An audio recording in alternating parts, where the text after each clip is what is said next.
వార్తలు.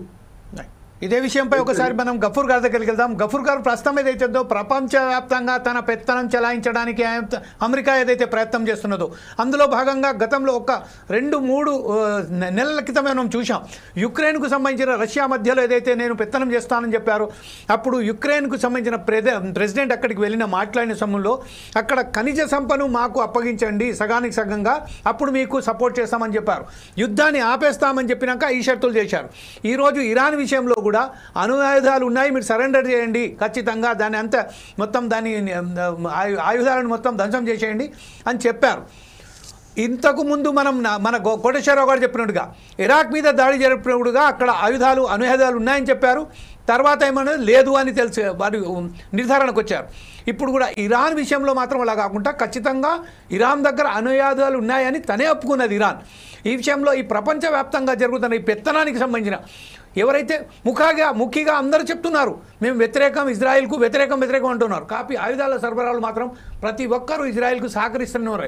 ఈ నేపథ్యంలో భారతదేశానికి సంబంధించిన ఎటువైపు మన వైఖరి ఉండాలని మీరు సూచిస్తున్నారు, ఎలా విశ్లేషిస్తారని ఈ విషయంలో? జమీల్ గారు, మీకు మిగతా పెద్దలకు నమస్కారం అండి. ఇప్పుడు ఇరాన్ ఇజ్రాయెల్ ఈ 2 దేశాల మధ్య ఘర్షణ కేవలం అణు ఆయుధాలు లేదా అణు పరిశోధనల మీద ఆధారపడి లేదు. ప్రధానంగా పాలస్తీనా ఇజ్రాయెల్ మధ్య జరుగుతున్న ఘర్షణ కొనసాగింపేది. పాలస్తీనా ప్రాంతాల్ని దురాక్రమణ చేస్తూ పాలస్తీనా ప్రజల మీద బాంబులతో దాడి చేసి వేలాది మంది స్త్రీలు పిల్లల్ని వధిస్తున్నటువంటి తీరుకు నిరసనగా ప్రపంచంలో అనేక దేశాలు ఆందోళన పడుతున్నాయి. హూతీలు కానీ లేకపోతే లెబనాన్లో ఉండేటువంటి హిజ్బుల్లాస్ కానీ వాళ్ళకి వ్యతిరేకంగా పోరాడుతున్నారు, హమాస్ పోరాడుతుంది. వీళ్ళందరికీ ఇరాన్ అండగా ఉంది అనేటువంటి కక్ష ఇజ్రాయెల్కు ఉన్నది. కాబట్టి ఏదో రూపంలో ఇరాన్ మీద దాడి చేసి ఇరాన్ను బెదిరించాలా అనేటువంటి ప్రయత్నం ఇజ్రాయెల్ మనసులో ఉంది. ఇజ్రాయెల్ లొంగ తీసుకుంటే పశ్చిమ ఆసియా మొత్తం తమ కంట్రోల్లో గుప్పెట్లో పెట్టుకోవచ్చు అనేటువంటిది అమెరికా యొక్క ఆశ. అందుకోసం ఈ యుద్ధం కేవలం ఇరాన్ ఇజ్రాయెల్ మధ్య మాత్రమే కాదు, పాలస్తీనా ఇజ్రాయెల్ మధ్య ఉండేటువంటి యుద్ధాన్ని కొనసాగింది. ఇప్పటికైనా సరే ఇజ్రాయెల్ అమెరికా ప్రపంచం కోరుతున్న పద్ధతిలో పాలస్తీనా ప్రత్యేక దేశంగా స్వతంత్ర దేశంగా గుర్తించి పాలస్తీనాకు స్వతంత్రం ఇచ్చేసి ఇజ్రాయెల్ పక్కనే ఉండవచ్చు కానీ 2 మిత్ర దేశాలుగా మీరు ఉండండి అని పద్ధతిలో కనుక అమెరికా ఒప్పుకుంటే ఆటోమేటిక్గా టెన్షన్ తగ్గిపోతుంది, యుద్ధం పరిష్కారం అవుతుంది. కానీ అమెరికా చచ్చినా ఒప్పుకోదు. ఎందుకంటే అమెరికాకు జనం చావడం బతకడం పెద్ద సమస్య కాదండి. లక్షల మంది చచ్చిపోయినా అమెరికా వ్యాపారం కావాలా, అమెరికా ఆధిపత్యం కావాలా, ప్రపంచాన్ని కొల్లగొట్టేటువంటి బందిపోటు దొంగలా అది బతకాల. అందుకోసమే ఇజ్రాయెల్ తోడు చేసుకొని మొత్తం ఆయిల్ సంపదను గుప్పెట్లు పెట్టుకొని సౌదీ అరేబియాని బెదిరించి, జోర్డాన్ను బెదిరించి, యునైటెడ్ అరబ్ ఎమిరేట్స్ను బెదిరించి, అందరినీ బెదిరించి పెత్తనాలు చేస్తుంది.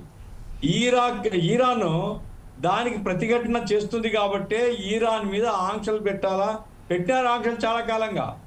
ఇప్పుడు కాదు అణు ఆయుధాలు తయారని చెప్పలేదండి ఇరాన్, ఇంతవరకు చెప్పలేదు. మేము శాంతియుత ప్రయత్నాల కోసం యురేనియంను మేము శుద్ధి చేసుకుంటున్నాం అంటున్నారు. అయితే అందరి అనుమానం ఏంటంటే ఇదే పద్ధతిలో కనుక పోతే ఇంకొన్ని నెలల లోపల అణుబాంబు తయారు చేస్తారు అని. అణుబాంబు వాళ్ళు తయారు చేసుకుంటే ఇజ్రాయెల్కి ఏం అధికారం ఉంది ఆ దేశం మీద దాడి చేయడానికి? ఐక్యరాజ్య సమితి ఉంది, దానికి అటమిక్ ఎనర్జీ దానికి సంబంధించినటువంటి బాధ్యులు ఉన్నారు. వాళ్ళు చూస్తారు ఆటం బాంబు నిజంగా శక్తి ఉందా లేదా, ఉంటే ఏం ఆంక్షలు పెట్టాలని. ఇజ్రాయెల్ ఎవరండి ఆ దేశం మీద దాడి చేయడానికి? ఇజ్రాయెల్ ఇరాన్ యొక్క సార్వభౌమాధికారాన్ని ధిక్కరించింది. ఇజ్రాయెల్ మీద ఇరాన్ మీద దాడులు చేసి అనేక మందిని చంపింది. చాలా దుర్మార్గం ఇది. అయితే దాని ప్రభావం మన మీద ఎట్లుంటుంది అనేటువంటిది మన ఆందోళన. ఇప్పుడు ఒకటే జమీల్ గారు, 2 రోజులు కాలేదు, ఇప్పుడు $75 పెరిగింది క్రూడ్ ఆయిల్. 75తో ఆగదండి, ఇది ఇంకా పెరుగుతుంది. ఎందుకంటే ఒకవైపు రష్యా యుద్ధంలో ఉన్నది, మనకు సప్లై చేసే దేశాలన్నీ ఆ హెర్మోజ్ జలసంధి ద్వారానే వస్తుంది మనకు ఆయిల్. అక్కడంతా టెన్షన్ ఉన్నది. దాని మీద ఆధిపత్యం ఎవరికి వస్తుందో మనకు తెలియదు. ఆధిపత్యం వచ్చేటువంటి వాళ్ళు నిర్దేశిస్తారు ఏ దేశానికి పోవాలో, ఏ దేశం నావాలో తిరగాలని. ఆ రకంగా మనకు, ఎందుకంటే మనం దిగుమతుల మీద ఆధారపడును. దిగుమతుల ఆధారపడి ఉన్నాం కాబట్టి క్రూడ్ ఆయిల్ రాబోయే కాలంలో మరింత ప్రియమవుతుంది. క్రూడ్ ఆయిల్ ద్వారా వచ్చేటువంటి పెట్రోల్, డీజిల్, అట్లాగే గ్యాసోలిన్, అట్లాగే ఈ కుకింగ్ గ్యాస్, ఇవన్నీ కూడా బాగా ధరలు పెరుగుతాయి. ఒక్కసారి ఎనర్జీ మీద ఈ రేట్స్ కనుక పెరిగితే దాని ప్రభావం నిత్యావసర వస్తువుల మీద పడుతుంది. భారత ప్రభుత్వానికి అసలు సోయ లేదు.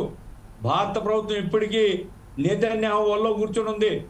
నేతన్యాహుకు సపోర్ట్గా కమాండోస్ను పంపారు.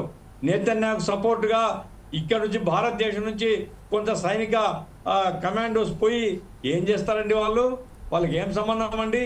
ఆ రకంగా ఇజ్రాయెల్ యొక్క దురాక్రమణకు అమెరికా చేతిలో పావుగా మారి భారతదేశ ప్రభుత్వం మనం ఎప్పటి నుంచో అనుసరిస్తున్న విధానం, గాంధీ గారు ఆ రోజు చెప్పారు, ఎట్లయితే భారతదేశం భారతీయులదో పాలస్తీన్ కూడా పాలస్తీనులే అని. మరి అట్లాంటి జాతీయోద్యమం యొక్క వారసత్వాన్ని వదిలిపెట్టి ఇజ్రాయెల్కు కొమ్ము కాసి ఇజ్రాయెల్తో ఈ రకమైనటువంటి సంబంధాలు పెట్టుకోవడం వల్ల, అమెరికాతో సంబంధాలు పెంచుకోవడం వల్ల భారత ప్రజానికం మీద భారాలు పెరగబోతున్నాయి. ఇప్పటికైనా సరే భారత ప్రభుత్వం తన వైఖరిని మార్చుకోవాలి. ఒక దురాక్రమణ దేశానికి, ఒక దుర్మార్గాలు సాధారణ పౌరుల్ని లక్షల మందిని చంపేటువంటి దుర్మార్గమైనటువంటి దేశాన్ని సపోర్ట్ చేసే వైఖరి మార్చుకోకపోతే భారత ప్రజానికం కూడా ఈ ప్రభుత్వాన్ని క్షమించారని చెప్పవచ్చు. రైట్ సార్, ఇదే విషయంపై ఒకసారి